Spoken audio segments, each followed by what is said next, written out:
And before we get started, we're going to go over a couple Zoom instructions.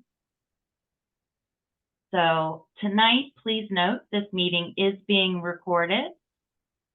Everyone is on mute this evening. You cannot unmute yourself.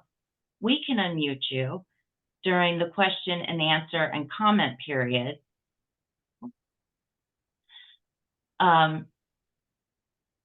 However, during the meeting, you can always enter your questions into the chat box and we will answer them once we get to the question and answer session. Your video is off by default this evening, and that is to reduce the bandwidth of the meeting. So we ask that you please do not turn on your video camera. If you have, and please send all of your chat questions. The chat icon is at the bottom of your screen. Please send all of your chat questions to me, and my name is Lori Main. I am your host this evening. And that wraps up our Zoom instructions. And now I'd like to introduce Ms. Rebecca Park, who is on site, and she is the project manager on this exciting project.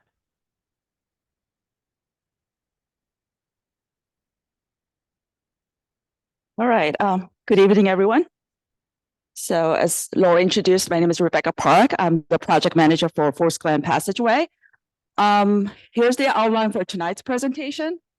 We'll start with the project team introduction, followed by project purpose and needs, background data, previous alternatives, alternative recommendations, and we'll walk you through the proposed entrances and passageways in details. This is 15% design. And we'll cover the constructability, project schedule, and cost and coordination, and we'll finish with Q&A at the end. I would like to ask you to ask questions very at the end. We have a lot of slides to go through tonight. So we'll start with the team introduction. Next slide, please. Lori. Okay, so tonight we have Mr. Dan Sheridan, who's sitting over there. He is the Planning and Design Section Chief of MCDOT. And we also have design consultant, RK&K, Mr. Donnie Tusing. He's the project manager from RK&K. And Mr. Robert Gillespie, he's the civil project lead. And we also have a surprise visit from WMATA, Mr. Seth Gallen. He works for the real estate section in WMATA. We're also joined by Mr. Rick Adams of RK&K, and he's joining virtually. He's the director of transportation engineering over at RK&K. Next slide, please. So the purpose of this project is to provide a grade separated pedestrian passageway on the Georgia and Forest Glen Road, which is a heavily used intersection. The project is to provide direct access to Forest Glen Metro Station and improved ADA accessibility to mezzanine of the metro station. Next slide. So there's a need for this improved pedestrian safety at the intersection. As I said earlier, it's a highly congested intersection, and there are frequent conflicts between ped and bicyclists and drivers. And there's currently no existing ADA compliant structure that is connected to the mezzanine of the metro station. Next slide. So with this, I'll turn it over to Donnie. He will walk you through the background data, followed by the concept design. Thanks, Rebecca. Thanks, Rebecca. Yeah, so you can see the project site there circled in the middle of the screen. So we're just north of the Capitol Beltway at the intersection of Georgia Avenue and Forest Glen Road. Georgia Avenue is Maryland 97, runs north and south, and Forest Glen Road is Maryland 192, running east and west. So a little bit kind of around our site. I'm going to go maybe just start in the northeast quadrant and work our way kind of counterclockwise, or up there clockwise around the intersection. So at the northeast corner is the existing Forest Glen Medical Center building. There was some plans by JLB partners to potentially redevelop this site. As of now, though, with the current market, that is no longer the case. So we're currently working with the current building owners to determine impacts to the existing services coming in. At the southeast quadrant is the Montgomery Hills Baptist Church. In the southwest quadrant is the existing Ramada Metro Station. So Forest Glen, I believe, is still the deepest station in the system. It's 180, 200 feet or so below street level. And it's got 60 elevators that goes down to a center platform. In the northwest quadrant, we have the Americana Finmar Condo Association, and we also have the existing Metro Park and Ride lot and the Kiss and Ride lot. The existing passageway that's ADA compliant comes in from the corner there. You can see kind of a dash yellow line over to the western end of the metro station. And the existing tunnel is around about 13, 14 feet below street grade. We have Holy Cross Hospital off to the east on Forest Glen Road. And, you know, you can see highlighted there the respective civic and citizen associations at the site. Obviously, a very heavy residence population in the area. Just for references for the track. So the outbound track pretty much runs under the southbound lanes of Georgia Avenue, and the inbound track runs underneath the condos, the Americana Finmar condos and the existing station. Some of the adjacent projects we've been coordinating with, I mentioned JLB potentially redeveloping the Forest Glen Medical Center into Northeast Quadrant. Many of you are probably aware that Maryland State Highway Administration has a project to widen sections of Maryland 97 and also some of Forest Glen Road right here. Their current schedule is to have right-of-way cleared this fall, start utility locations, which is supposed to take about maybe 3 years, and then start the actual widening construction in the 27-28 timeframe. Many of you are probably also familiar that Ramada's got a project coming up this summer that's going to close a section of the red line for a lot of improvements and to tie the purple line into Silver Spring Station between June 1st and August 31st. I believe that's Forest Glen, Wheaton, Glenmont, Tacoma, and Silver Spring. And one of those is only maybe 1 month. I forget which one. I apologize. Tacoma. Okay, thank you. So back in 2012 and 13, the same team actually prepared a feasibility study. And we'll be referencing some of the numbers that were used during that study and how they compare to today's values as we go through some of the pedestrian and traffic volumes and just how things compare, like I said, from about 10 years ago, 12 years ago, and to today. So the next slide shows some 2023 vehicular traffic movements and counts. The numbers you see there in the graphic represent the AM and peak hour volumes. So the AM peak volume number is the first number, and the PM peak volume is a number in parentheses that follows that secondly. So this is a typical work day, in 2023. So kind of the interesting thing that we found when we did the counts was that there's about a 20% decrease in the peak hour volumes. So, but the overall daily volume is still about 80,000 vehicles per day. So really the same amount of trucks and cars are using the intersection, just a matter of what time of day they're traveling. And you can see, as you would expect, during the AM peak time, there's certainly a heavy volume coming southbound on Georgia Avenue, and the PM peak, the higher volume is going northbound, out of the city on Georgia Avenue northbound. So this intersection has a very long signal cycle. It's about 2.5 minutes. So obviously that's a long time for pedestrians to wait. And encourages jaywalking and certainly probably does lead to sadly some pedestrian accidents. The intersection operates at a level of service F, which means it's failing. It's oversaturated, so vehicles wade through multiple signal cycles to get through. The next slide shows some pedestrian movements and volumes. So the top left graphic shows the AM peak hour between 7:30 and 8:30 a.m. The top right graphic is the PM peak hour between 5:30 and 6:30 p.m. And the bottom graphic shows the overall 13-hour counts.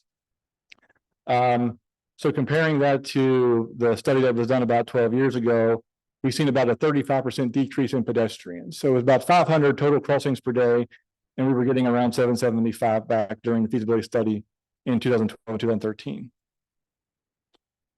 The next slide shows the red line ridership.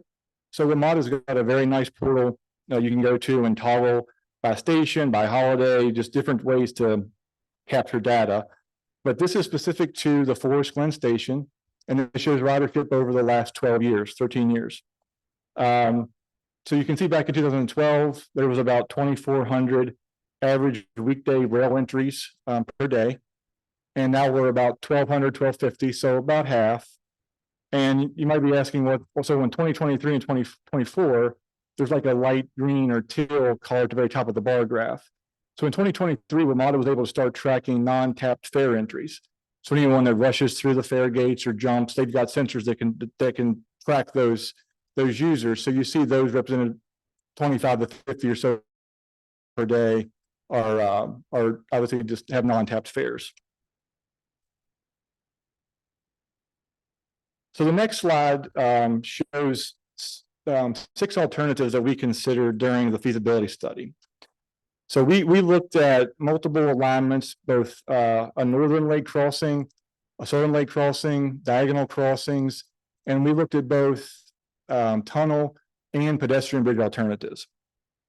And we went through obviously some engineering, constructability workshops. We coordinated with stakeholders and coordinated with the public. And the overwhelming majority was a favor of a diagonal connection across the intersection. So the next slide shows the recommended alternative that came out of this study. There should be a graphic here. The next slide, Lori, should have a picture of the alternative.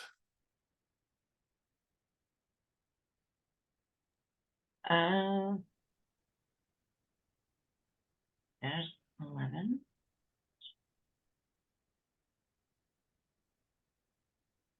It's skipping 12 for some reason. I don't know why. I apologize. Yeah. So what we found was that the largest percentage of users originated in the northeast quadrant.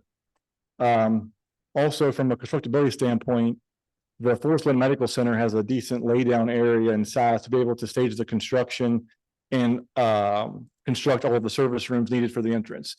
On the any southern lake crossing would be very difficult given the configuration of the below grade WMATA station service rooms, as well as on the southeastern quadrant, the Montgomery Hills Baptist Church, there's just really not enough room at that corner to be able to build the service rooms below grade and construct an entrance that we would need to make this work.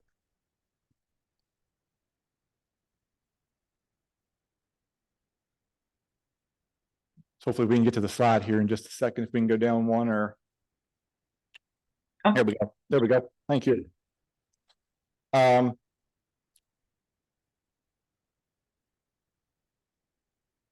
So this is kind of this was the recommended alternative that came out of the feasibility study. So you can see a bank of elevators on each side of the street in the southwest quadrant next to the existing WMATA station, and the northeast quadrant next to the Forest Glen Medical Center. At that time, we were kind of hopeful, honestly, we could maybe have a ramp that could tie in just before the entranceway to the Forest Glen Medical Center. And we were using kind of a typical WMATA standard 23-ish foot inside to inside dimension for the tunnel, and 18-foot clear between the railings. This is kind of where we left the feasibility study, back 11, 12 years ago. So a couple of years back, we started, we kind of picked this up and started some preliminary engineering, as Rebecca mentioned, and we're about 15% design now. So the next slide shows the current configuration of where we're at. So a little bit has changed at the northeast quadrant, there next to Forest Glen Medical Center. We've rotated the elevator bank 90 degrees to accommodate the elevator lobby and below grade service rooms due to some space planning exercises. And we've changed the ramp to a stair because as we got additional survey and looked at some of the utility conflicts, a ramp was going to be way too invasive, honestly, to try to get a ramp to work. So as of now, the plan is to use stairs and a typical WMATA canopy that you would see at any of their entrances that covers the stairs. The eastern side, the eastern entrance is basically two levels. It's street level and tunnel level. Street level is I think might get wrong, but I think street level is around 368, 370. Tunnel levels around 344, 340, 345 range. So just two levels at the east end. The west end, however, has three levels due to the profile of the tunnel. So on the west end, street level is about elevation 372. The existing passageway coming in, you can kind of see coming on the left side of the screen there, tying into the station is at 359. So that's about 13 feet below grade. And the tunnel level itself is around 344. So we have three levels. So on the west side, the stairs you're seeing there only go from the tunnel level, the lowest level, up to the existing mezzanine level, the 359 elevation of the passageway. The stairs do not go all the way up to the street, but the elevators do, of course. Elevators have three stops, tunnel level, mezzanine level, and street level. The tunnel is shown in yellow there below the intersection, and the green kind of highlights the elevator lobby areas and the below grade service rooms.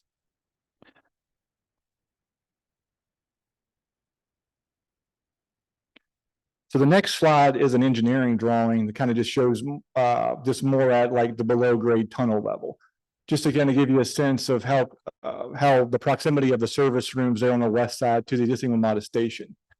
And also you can see there at the west end of our new tunnel where it ties into the existing passageway, we'll be creating a new portal or a breakthrough as you would walk into the mezzanine level. You should be able to, in one of the renderings, we'll see like the fare machines in the actual corner of the station itself.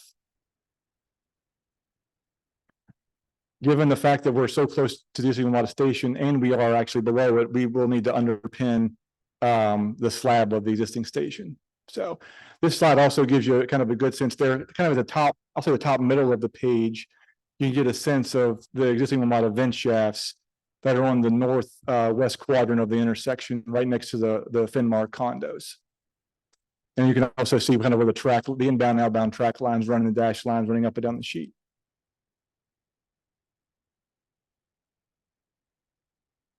So now we'll take a look at a few of the renderings.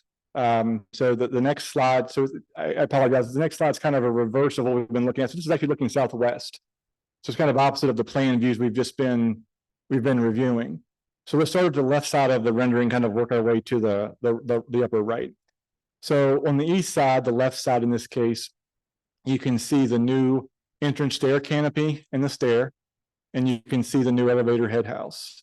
And of course, those are above grade, used to access the tunnel. You can see the tunnel in kind of a darker grayish, box running underneath of the intersection. Some of the lines that cross the tunnel there right at Georgia Avenue are the utilities that are a part of our 3D model. Right there where the cursor is now are the existing WMATA vent shafts. And as we work our way to the existing station, you can see the new West Plaza elevators and basically the new plaza walls that we'll be constructing next to the existing station. So to facilitate our construction, we'll be removing and rebuilding the majority of those landscaping or terrace walls that exist there on the frontage of Forest Glen Road. The next slide is a rendering of the West Plaza. So this is looking at that west elevator bank we just mentioned. Full disclosure, we haven't coordinated all finishes with WMATA yet, but I think that right now the thought is that we probably match the brick facade of the existing station with our head house, our entrance. And also would match, of course, the terrace walls we're seeing in this rendering. So these elevators are pass-through elevators. So at this level, the street level, they're on that western side. But as you go down one level to mezzanine, they would again be on that west side. You go down the tunnel level, then they're on the east side. So they're basically pass-through elevators that are typically used.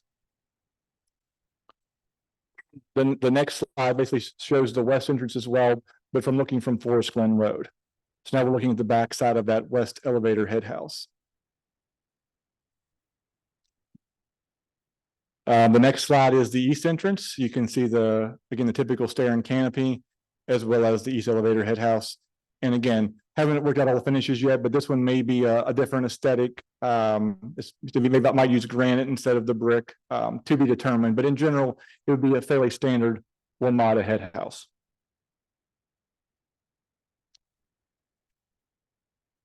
Yeah, the next slide is a typical tunnel section rendering. So here, we're kind of looking at where the kink in the alignment is. And I should have pointed out, I apologize, the kink in the alignment is due to some below grade utilities. There are two Verizon vaults under Georgia Avenue that, if we were to impact, would be very costly and very time consuming to relocate, to the point where we probably would not have a project. There's also a WSSC water valve that we're trying to miss as well. So that kinked alignment that was shown on that slide is really driven by some of the below grade infrastructure that we really need to avoid for this to move forward. So this is a typical rendering of the passageway, very similar to what the existing looks like. The biggest difference is we are only proposing a max of a 2% slope. The existing passageway has a little bit steeper slope, still within ADA, but as we've worked through this with WMATA and the county, the desire is to try to create a gradual slope so it's much easier to traverse. So it's a very gradual slope from end to end, just really enough slope to allow drainage if any water was to get in and then be pumped out. Typically about 18-ish foot between rails, as you would expect, and then a concrete structure that's watertight. The next slide is of the west elevator lobby. So this is where we're actually kind of at the top of the stair I was talking about, at the existing tunnel level. So we're kind of looking through that new breakthrough we're creating into the existing station. You can see the fare machines there in the back corner. So this is the top of the stair. The door on the left you're seeing in brown is a service room door. That's not the elevator, that's a service room door. But this is what it would kind of look like if you're looking into the station from the top of the stair. The next slide is the reverse of this. So now the next slide shows we're standing kind of where those fare machines are, and we're looking back through the existing portal, through the new breakthrough, into the elevator lobby at mezzanine level or at the existing tunnel level. So you can see one of the elevator doors there in the picture, as well as the stair going down. And the next slide is at the top of that same stair, looking down into the tunnel, basically right at that existing tunnel level, or like mezzanine level, as we call it.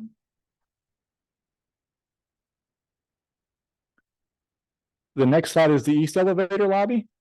So this is obviously over. We're east of kind of where we kinked the alignment, and we're looking up the eastern stairway to street level. You can see the two elevator cars there on the left, and you can also see two of the service room doors to a sump room and an elevator machine room on the left as well. And the next slide again is reverse of that. So now we're looking to the west from the east elevator lobby.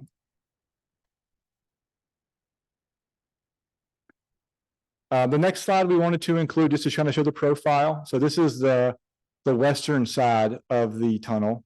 Some of the elevations that we mentioned are shown here, and the 2% slope that was mentioned as well.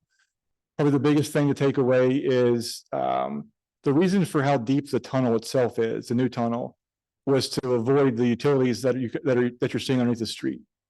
So you can see the gas line, a gas line in yellow there. You can see some communication lines in the purplish color. So really the profile of the tunnel itself is driven by trying to avoid those utilities to the greatest extent possible.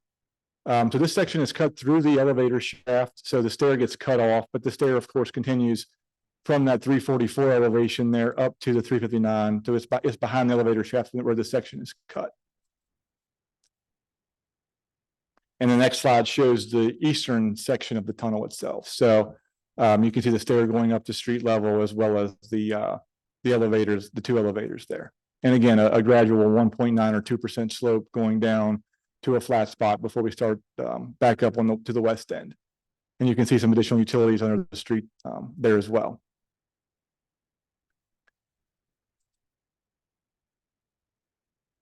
So the next slide just discusses some of the constructability aspects that we've been going over and reviewing. So anyone that's familiar with how Maryland 355 or Medical Center was constructed. It's going to be very, very similar here. So we'll basically be using conventional cut and cover techniques, most likely, using nighttime multi-lane closures to install piles, beams, and a temporary decking or a deck over type system. So we're anticipating several months of nighttime closures to get a street deck set up, basically to allow the contractor to work below grade. Once the street deck is set up and traffic can, run freely, all of the spoil, all the dirt that's being hauled out will come to either end and likely be craned out in a bucket and hauled off site. From a noise perspective, and also given how close we are to overhead utility lines along Georgia Avenue, it's almost a given that they're going to need to pre-drill the pile. So there won't be any loud pile driving rigs that you might expect, especially if you given nighttime too, given the number of residents that we have. So the thought is that we're going to pre-drill for piles and then again, install temporary deck beams and decking to accommodate traffic unencumbered as we do the majority of the construction, which is probably going to take about 2-ish years overall. We mentioned the breakthrough to the existing passageway. We'll work with Amada Structures Group to provide support for the existing roof system, the slab up top. And again, make sure that all details are watertight and we don't have any leakage after it's constructed. And then we also mentioned that given the proximity of service rooms on the west side, we'll need to underpin the existing slab on grade that serves as the Amada mezzanine slab. So at this point, I'm going to turn it back over to Rebecca, who's going to discuss the project schedule, costs, some coordination that's been conducted. Thank you very much. Thank you, Donnie. Next slide, please, Lori. So, as we informed you earlier, we had feasibility study done 10 years ago. Tonight, we presented you the 15% concept design. After this, we'll advance the project to preliminary engineering design, which is 35% design. And that gives us a pretty good idea on how much the construction will cost. We have funding for design that we will advance the design to final design, which will complete in fiscal year 26.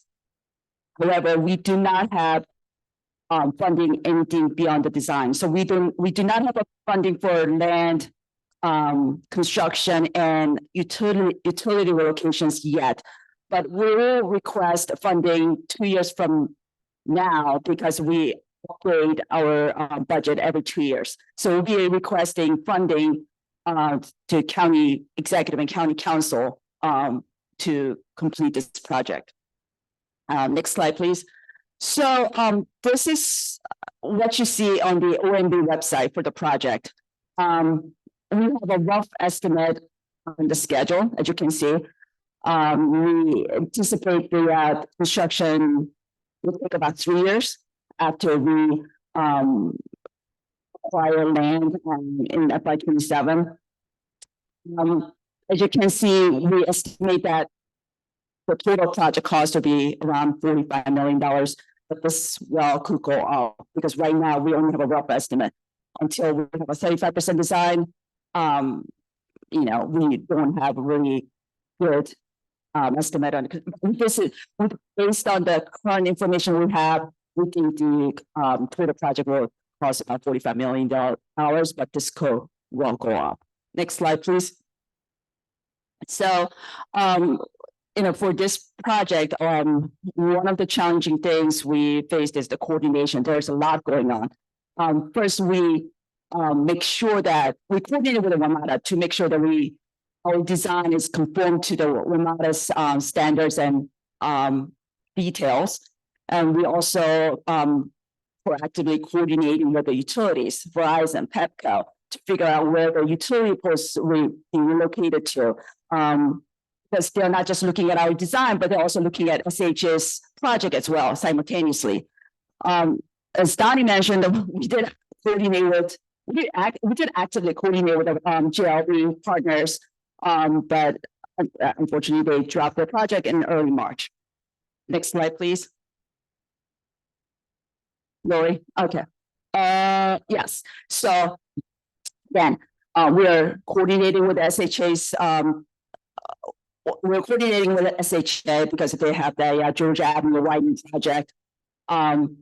And they're at 70% design, so they are way ahead of us. But we meet with them regularly and make sure that, you know, these two projects, the counties and SHS projects, you know, implemented smoothly, without any conflicts between the two projects. Next slide, please.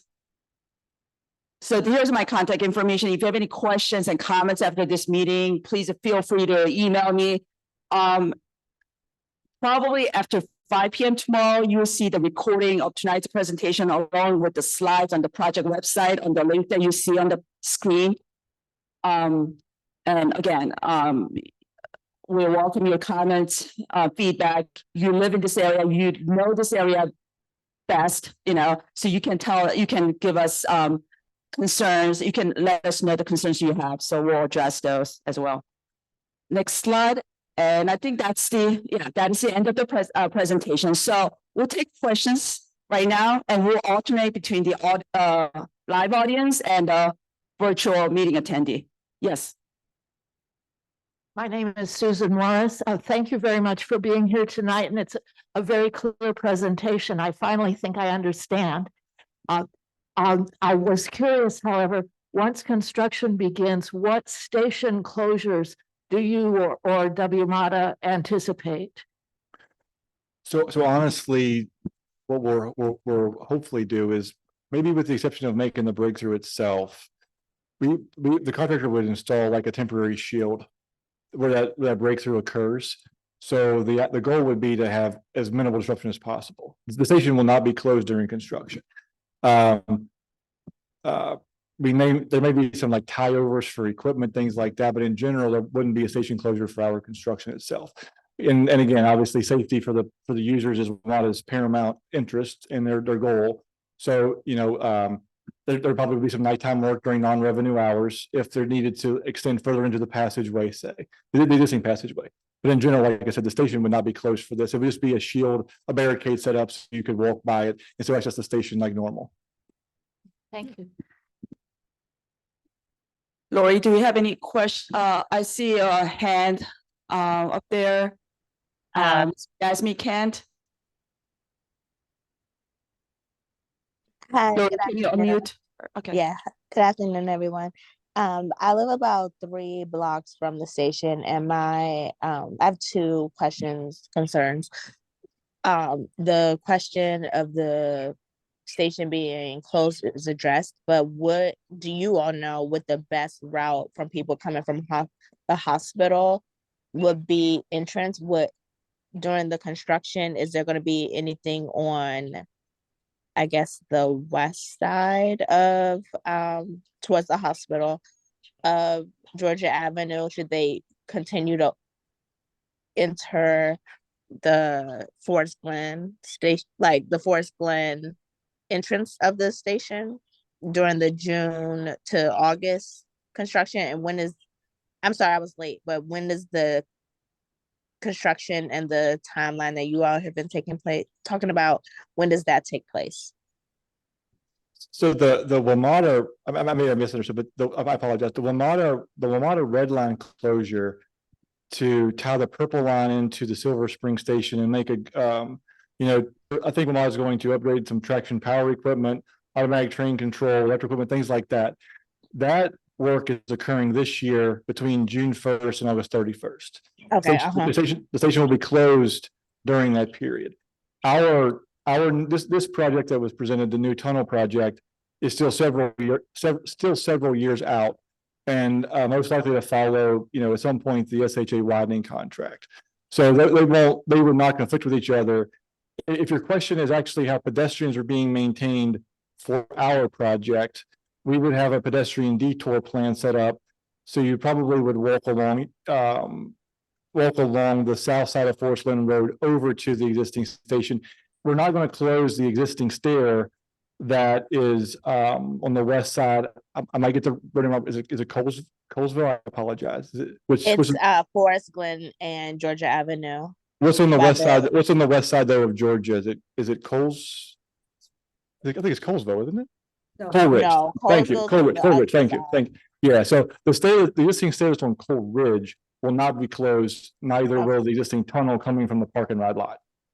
Okay, perfect. And then my second question, now that JLB is no longer planned to be the contractor on this, will the community be able to understand who that contractor is and have potential areas to, or time to know what the cost of the properties are at the current medical center when they redevelop it? And obviously, I don't think you have plans for this, but when you do have plans for this, is the community going to be able to weigh in and understand the cost per unit and things like that? I'll start and let For both Rebecca, I'll start and maybe let Rebecca and Dan fill in because I may not get all of this quite accurate or totally filled in. But so you're correct. JLB was planning to redevelop the Forest Lawn Medical Center site. They still may. It just depends on how the market for housing and their like mixed use development goes. So right now, it just doesn't make financial sense, and they're very good at redevelopers are very good at watching the market every day and knowing when to pull the trigger on something. So we were coordinating with them for the property area we needed for temporary construction easements for our eastern entrance, as well as making sure we had the utility impacts understood and how we were rewriting services. So since they are at least at this point in time, no longer redeveloping, we're coordinating with the existing owners of the medical center property. They still do want to redevelop eventually. Now, again, we don't know if that's going to occur in kind of in a quick time frame or not. For our work specifically, this would be advertised as a project, years out, and we don't know who that contractor would be yet. But we're still going through TR at NCDOT is still going through she's the right of way lead at the county. She's been just phenomenal at working with the different voting owners and JLB, trying to make sure we understand what right of way we need to build our entrance, what we need to acquire, what's permanent easement. If Ramada ends up owning and maintaining the facility, they're going to need certain space around the entrance for maintenance and cleaning activities. So all of the right of way stuff is still to be worked out. Typically, we don't get into a lot of, I would say, detailed right of way discussions until we're closer to final design and advertising. But given how many stakeholders are involved in this project, we've tried to do a lot of that up front, just so we have an idea of, is it going to affect our construction, or can we not stage cranes there? Just things like that we're trying to make sure. So for example, when JLB was involved, there was a very specific timing that we could use the area we need to stage construction. Their building facade had to be up on the south side before they could let us use that area, because they were using the same area that we need to. So that, I think that was going to be like a 15-month period after they started construction. So a lot of those details still need to be worked out, but again, we are working through the whole right of way process. And I think Dan maybe wants to fill in a little bit there. So, well, I think part of your question was about the availability of units in the JBL, the cost of the units in the JBL development. And I don't know if anybody in the county, but certainly not anybody in relation to this MCDOT project can answer that. Like, I don't know, maybe there's a housing commission or something like that that gives those types of guidance or something like that for affordable units and things like that. So we can dig into that, but I don't think we have nobody at this meeting tonight has any knowledge on like the rates for units in the JBL development. I think that was one of your questions. Question. Thank you. Thank you. It's okay. I have it. Thank you very much. I have two questions, please. First one has to do with funding. Rebecca, you mentioned sending the estimates over to Montgomery County Council. Will there be state funding, WMATA funding as well, or how will the funding for this? So we'll request the funding 2 years from now. A lot could happen. We could ask for a grant capital grants from state, but we don't have plan yet. I mean, we don't, that's a possibility. I mean, this is a big chunk of money, $45 million. It's a hefty cost. So we don't have plans to as to what specific grants we're going to apply for, but that's definitely option for us. Okay, thank you. And yeah, I guess the reason I asked was when the earlier stage of this project, it seemed like funding turned out to be the stumbling block why things didn't move forward. So I was just wondering if there was a different approach, but okay. And then my second question, totally different, has to do with, do I understand correctly that then to move a bicycle from one side, say from the Forest Glen parking lot over to the east side of Georgia Avenue, it's not possible to just bicycle through. It's going to require actually 2 elevator trips. You're going to have to go down the existing tunnel to an elevator to take you down to the new tunnel, and then go to this east side of Georgia, and then go up the elevator, unless you want to carry your bicycle up the stairs. Yeah, I mean, I don't want to speak for Lamont and Seth here, so if I say this wrong, right, a lot of stations, at least some of the recent ones we designed, we've used bike rentals. So it's instead of carrying your bike, you may be able to just kind of like ride it down, kind of like the area underneath the railing, that little bike rental that's like a, U-shaped.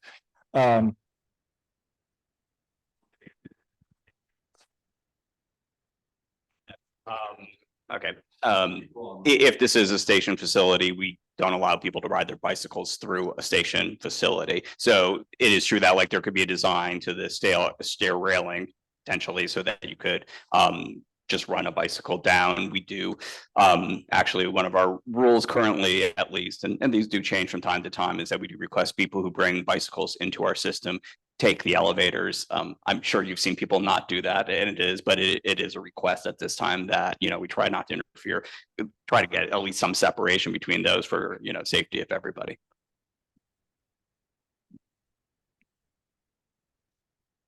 All right, so we take question from Mr. Sheldon Fishman. Yes, thank you very much. Can you hear me? Yes. Oh, great.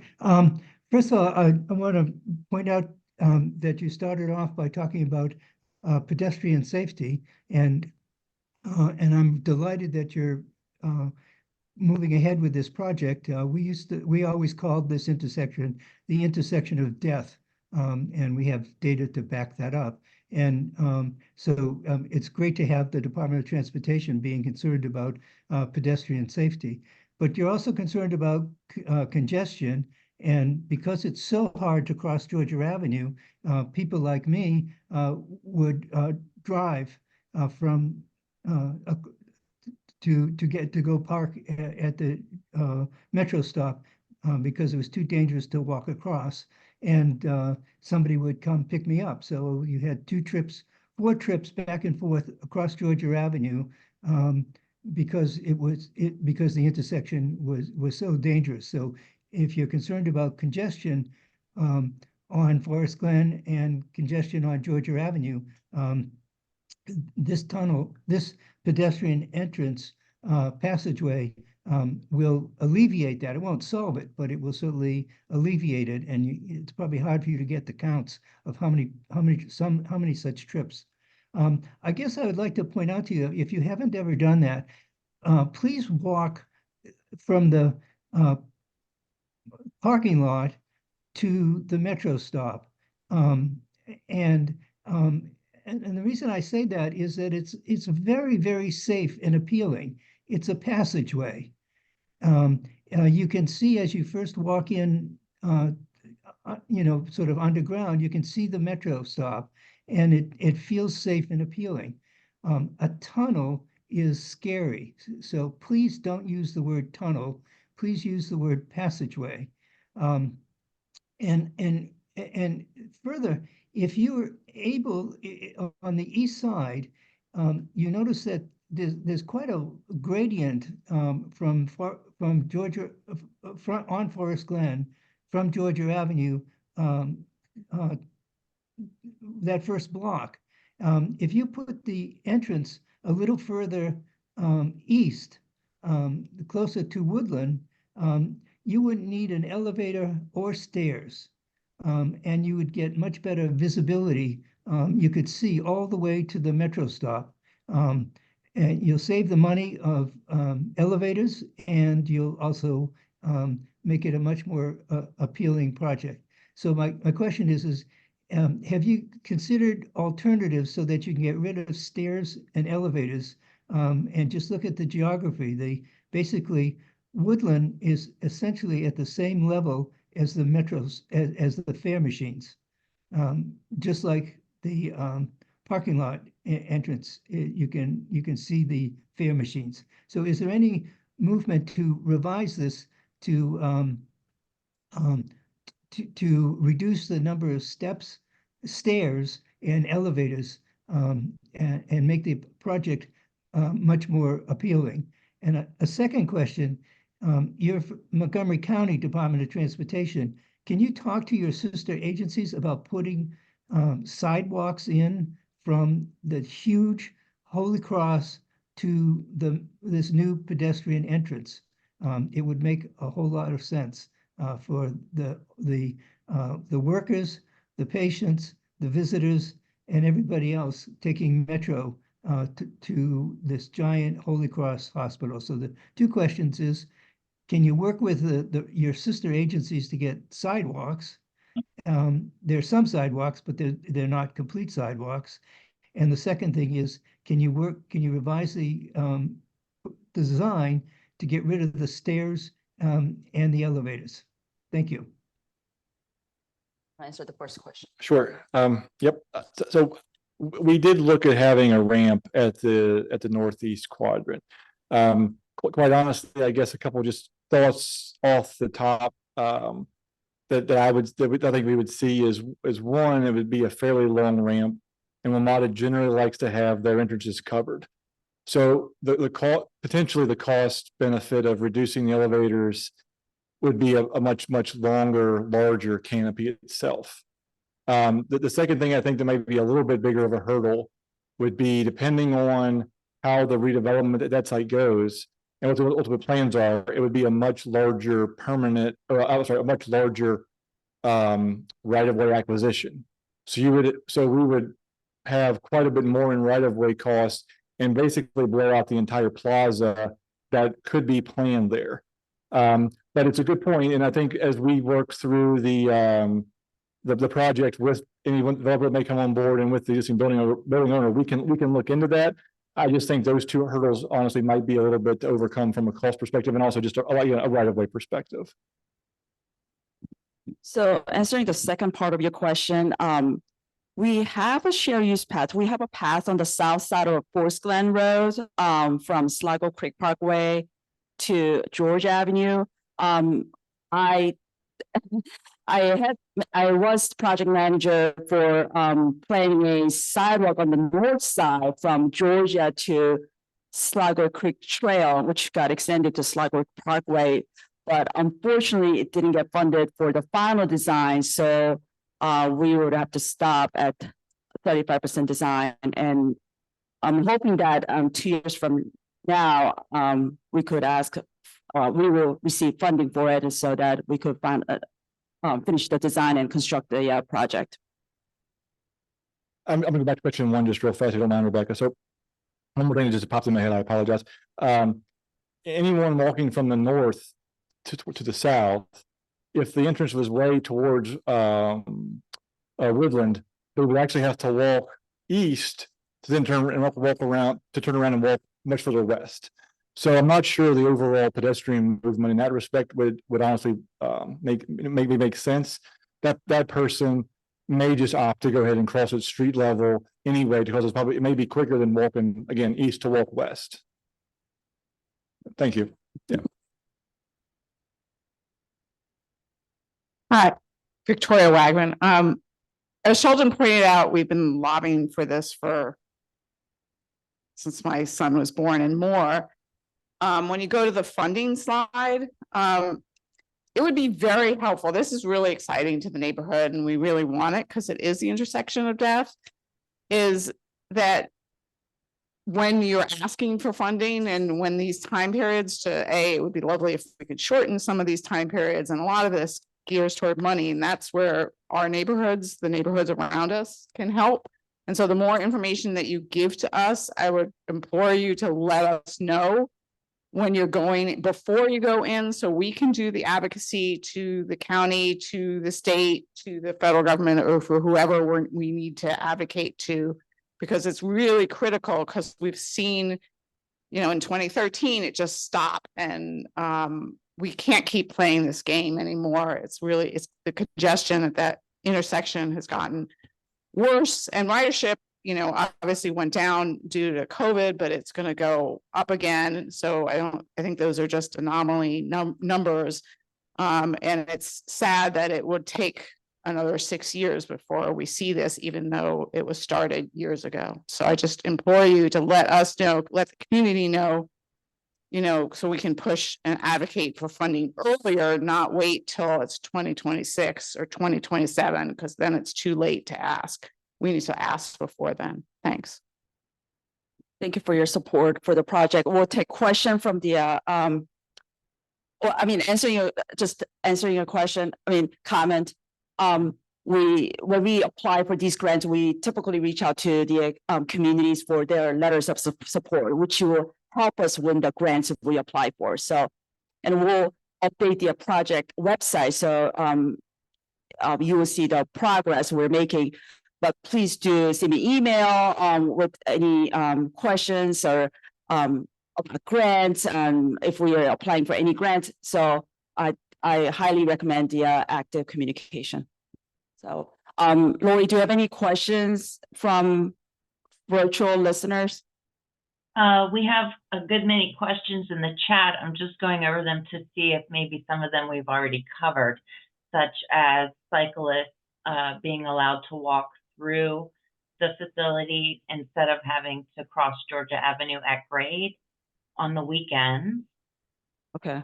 If there's no one raised a question from the virtual side, then I'll turn this microphone to joining. Hi, Michael Ravnitsky. Thank you for bringing this public meeting and presentation. It's very interesting and helpful.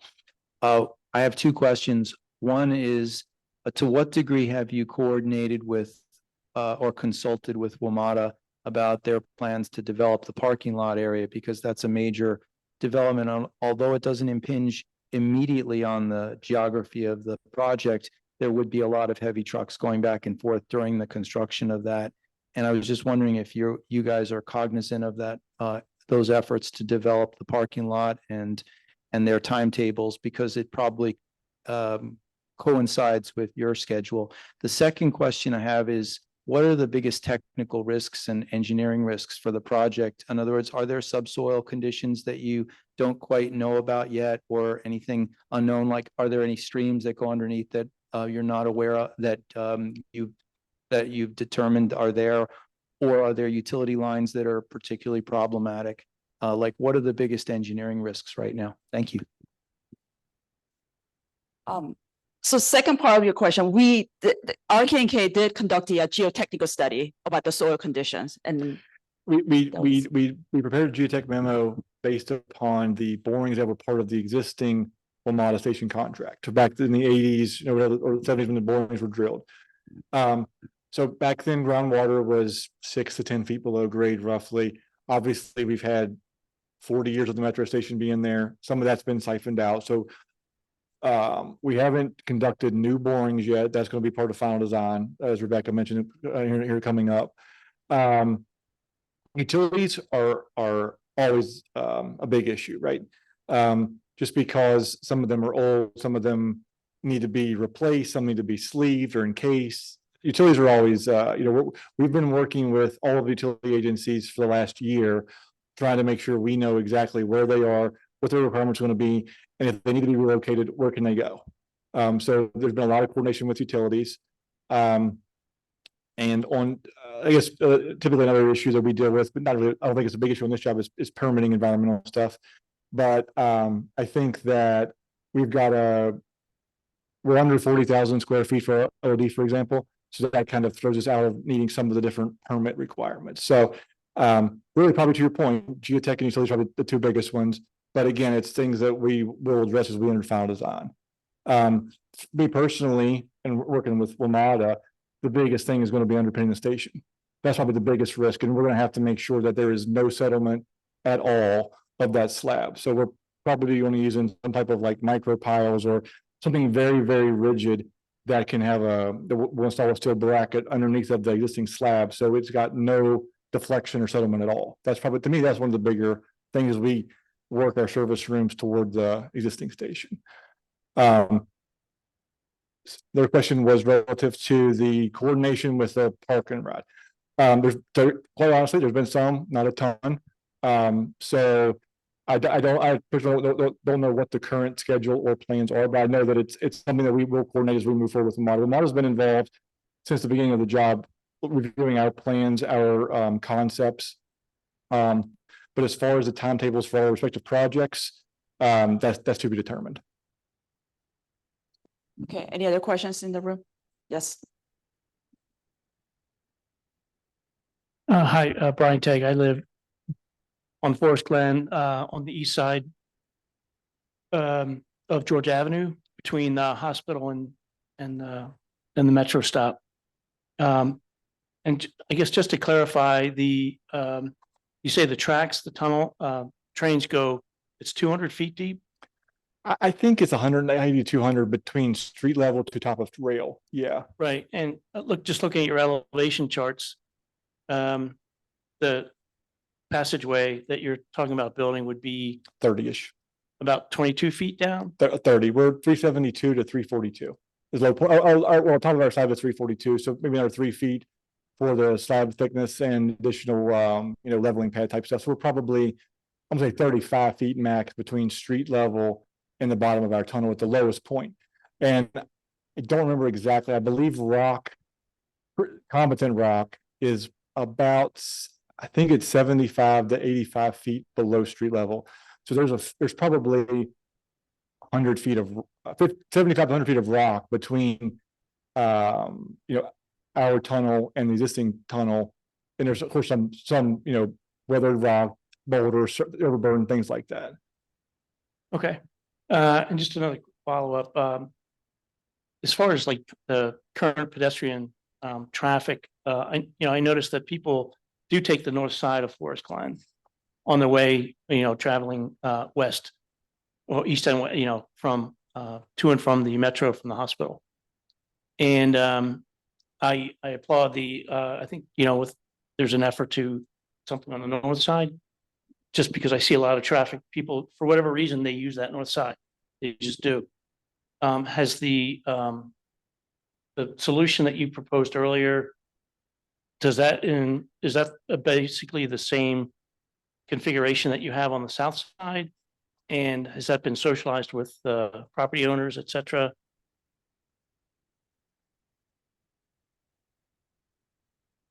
About what that would look like?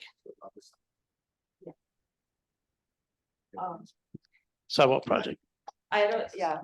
Yeah, so I had a public meeting back in 2021, I believe, as I presented the sidewalk project on the north side, but even as a part of the sidewalk project, we have had to improve the cyclist, share use path or the bike lane.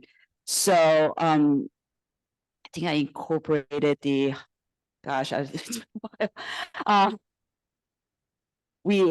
widened the south side path to 8 feet to meet the minimum design width of share use path, and that effort was to remove the existing bike lane that was sandwiched between the travel lanes. We found it very unsafe, so we wanted to enforce the bicyclists to use the share use path rather than on-road bike lane.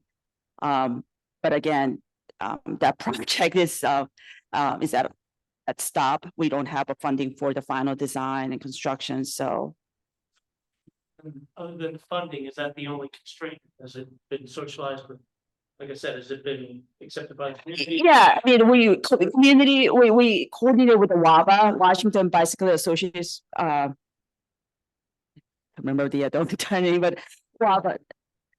Yeah, I mean, yeah, I mean, everybody was gonna be notified, and the other affected property owners that we need to acquire easements from will be notified as the final design reaches.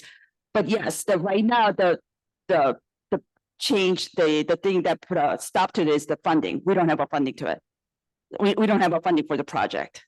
So it was a well-received project.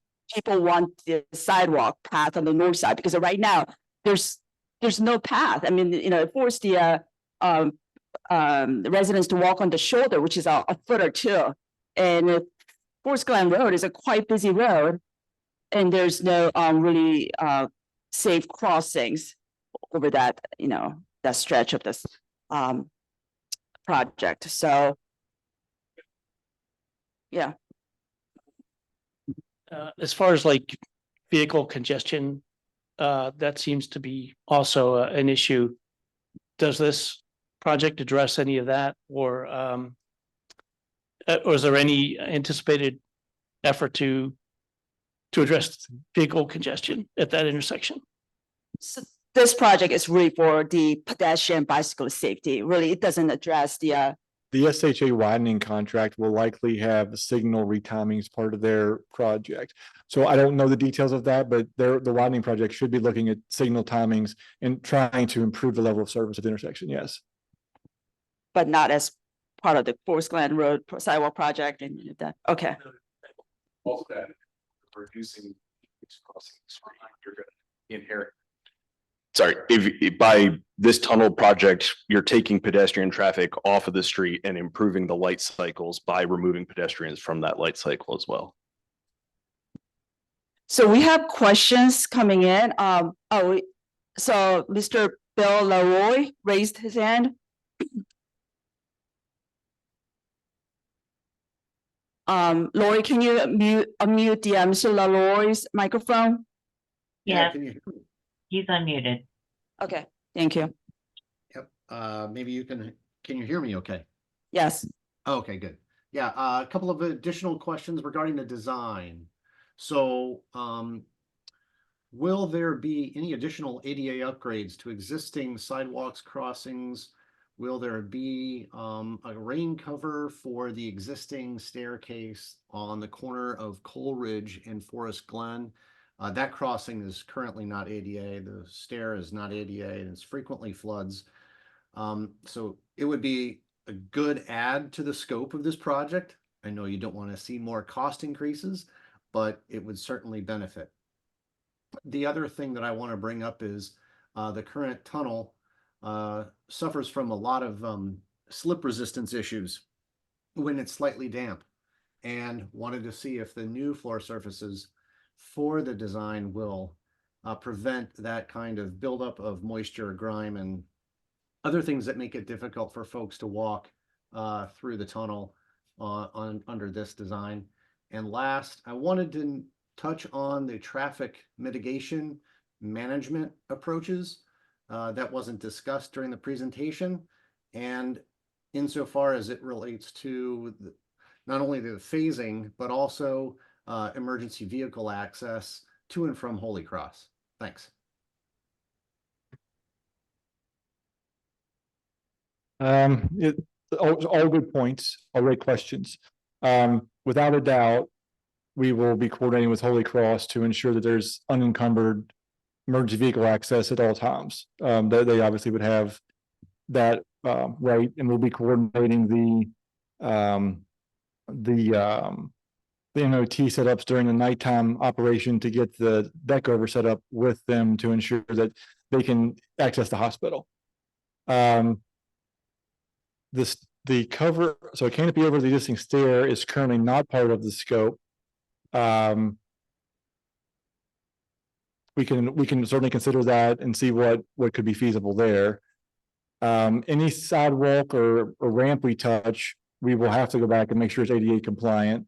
So the limit of our new work will probably extend pretty close to Coal Ridge. So anything in that kind of quadrant will definitely be ADA compliant when we're finished. We're not going further west though along Forest Glen as part of our project, either on the north side or south side. The finishes in the new passageway, typically the quarry tile matches the existing, but that'll be fleshed out as we work through final design with the model and what could be acceptable there. Seth, want to add to that?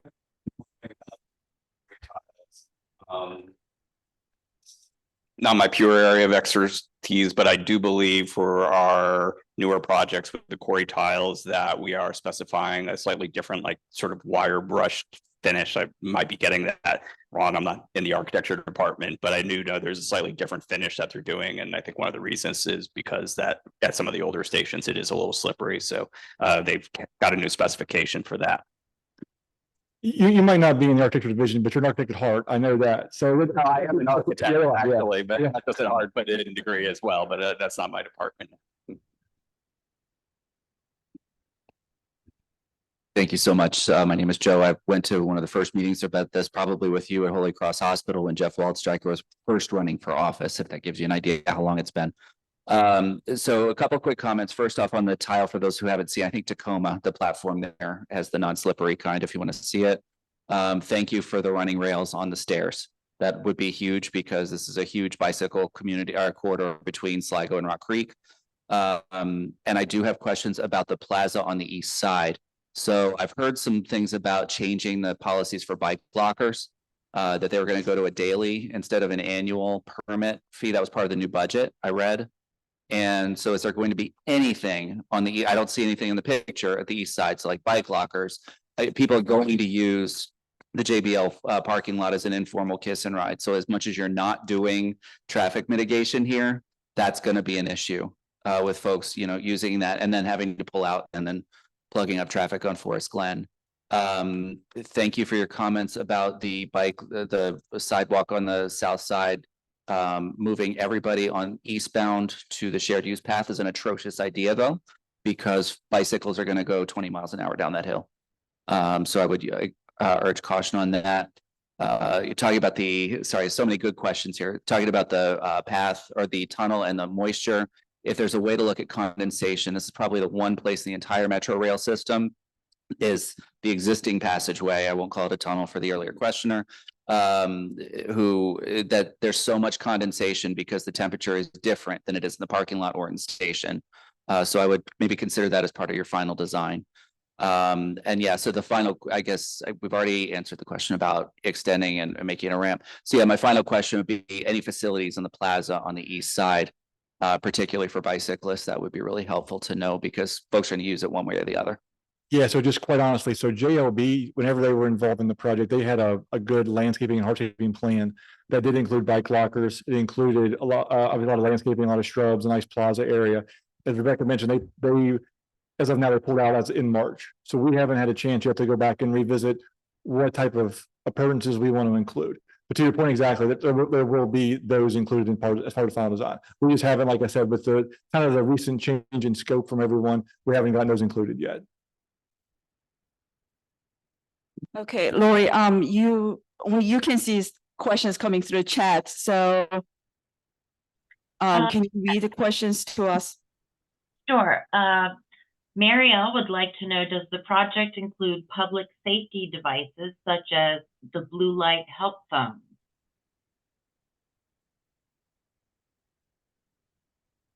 The blue light help phone, is that like call for aid or is that call for aid? Yeah, so there will be the normal WMATA safety security features put into the station in the entrance. So all of the call for aid, access control, security cameras, all of that will be per their standards and per their current criteria. Again, given there's a kink in the passageway, we'll probably have additional cameras beyond what normally is required So the attendant in the kiosk can see all corners, all every pretty much square foot of the new passageway. Lori? Another- Yes. Okay, Gail Melson has a question on the 2% slope with the steps on each side. What would the slope have been without the steps if you had gone with the original design of the ramp concept? It would have been maxing out to, we would have still met ADA, we would have had to max it out, and we were on the verge of pushing into woodland with that length because of just trying to get, I want to say it's 12% max was a 5-foot landing, right? That's actually can, and 8% with a 12. Okay, so yeah, it was close to woodland, I believe, with the actual ramp. But again, just given that length, it didn't seem to make a lot of sense to try to continue with that design. Okay, that is the last question I have, though I did want to mention back to Bill's question regarding the ADA improvements. I am actually with the ADA program, and tomorrow morning I will go ahead and set up a field inspection and have those ramps inspected and brought into compliancy. All right, thank you, Lori. We have a question here. Thank you for the very informative presentation. First of all, my name is Ross. I actually I live in the Woodside Forest neighborhood, which is south of the Beltway. And the Forest Glen station is actually closer to much of the Woodside Forest neighborhood than the Silver Spring Metro is, but frequently that neighborhood uses the Silver Spring Metro simply because the Forest Glen Metro station is inaccessible to us. So in the pursuit of funding and, kind of final move forward, actually bringing this project to reality, I was curious if there had been any study into how many people would be served by this east entrance, say in a quarter mile, half mile, 1 mile radius of that entrance in order to help support the statistics of how many people would potentially be served by this that are basically currently not served by the metro station. And then the other aspect I had of this is there any study of that into what adding this entrance would do for increased ridership of metro as well from the station? Or is there any expected increased ridership?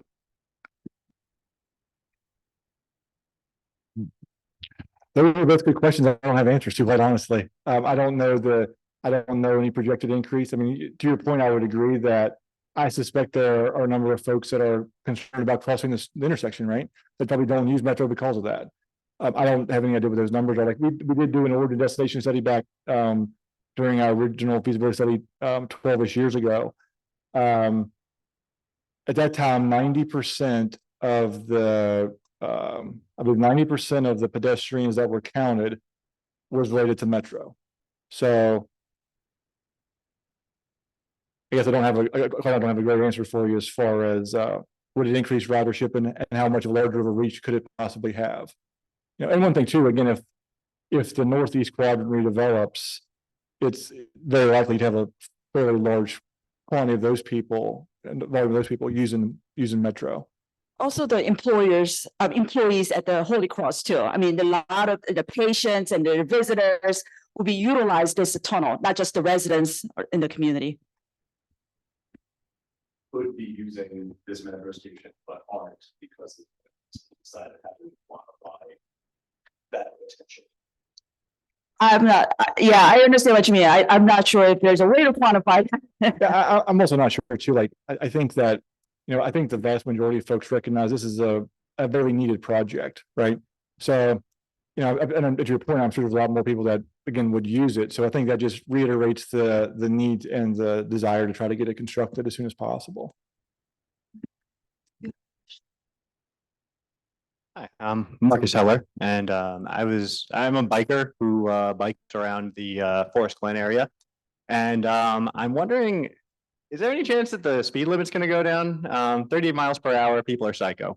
They all want me dead all the time. I ride it all the time to work and it is a very, very dangerous road.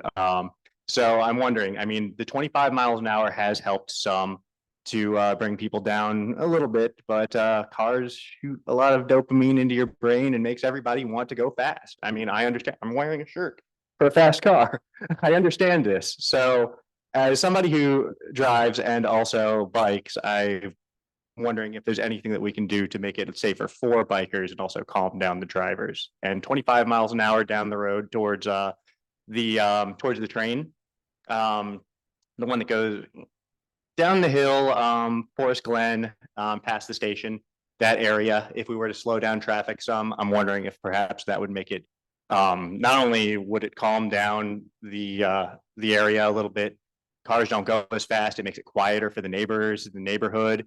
If we increase the sidewalk size, something to make bikers easy to get to and from the station and whatnot. And because bikes are the secret to the suburbs when it comes down to sustainability. Cars are a little too much right now. They cost a lot. They're going up in price. There's nothing we can do about that. And so just in order for saving money for people who can't afford any other means, this is, I don't want to be locked into a car, and it would be nice to be able to get to the station easier and not die. So I'm wondering if you all have any plans on perhaps for the neighborhoods, being able to have any more biking plans to be able to get to the station from either of those sides. I mean, in terms of reducing the speed on the road, I mean, that's, that's something that we coordinate with the Division of Traffic Engineering. If we cannot reduce the traffic speed, and we can't just reduce the speed from part of the project. It must be needed, and there has to be a study need to be done. I mean, there has to be a traffic study need to be done. But alternative solution is to looking into traffic calming measures to bring down the speed. So I can certainly relay that concern to the Division of Traffic Engineering and then see what can be done. Sure. Lori, are there any questions coming on your coming virtually, coming through chat?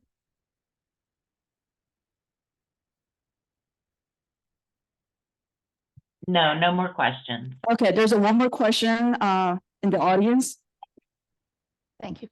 This is Susan Morris again, and my question is actually for Lori.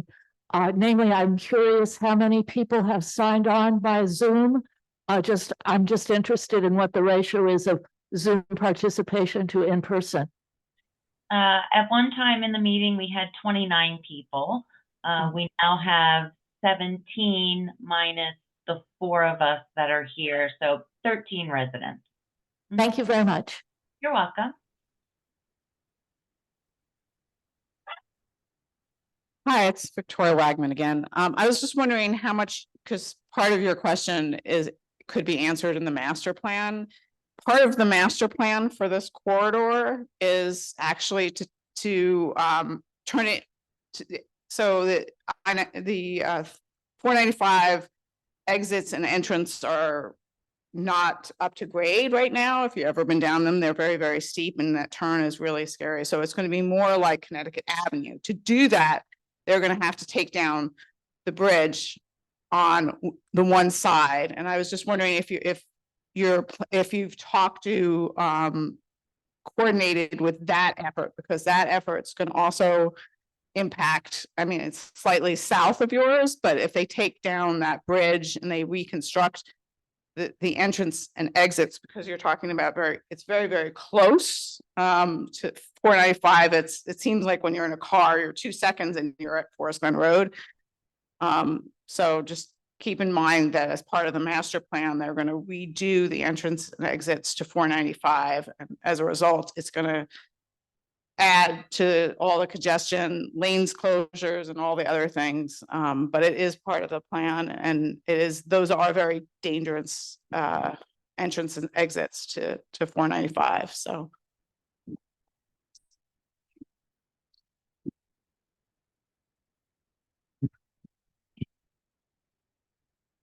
Thanks for staying late. My name's Andy Spry. I'm a trustee of Montgomery Hills Baptist Church. My question is, what is the flexibility you have for the proximity of the entrance to the corner? In other words, if it's further in away from the corner, making the passageway slightly longer, that essentially future-proofs you for accessibility and also pedestrians and cyclists crossing Forest Glen north to south. Yeah, so I guess what's probably not easily seen in the renderings is the sidewalk kind of wraps around the corner there. Generally, there is a standard kind of offset distance that we would like to have our plaza from a safety perspective for any traffic. And we also need to account for existing and relocated utilities. So obviously signals is going to be a big one, the equipment cabinets, Pepco pole needs to be relocated. So basically there's all of those have different offset requirements that we have to meet. So kind of where it's set is that as of right now, about as close as we can get it to meet all of those different requirements. And also, at least for the existing building that's there at that corner, 9801 Georgia. They also have several below grade storage rooms and they have electrical vault there. So we're kind of like, let's not say shoehorning, but we're kind of like placing it about where we have the most, or I guess sort of the best spot that we can fit everything in without having major impacts to something else.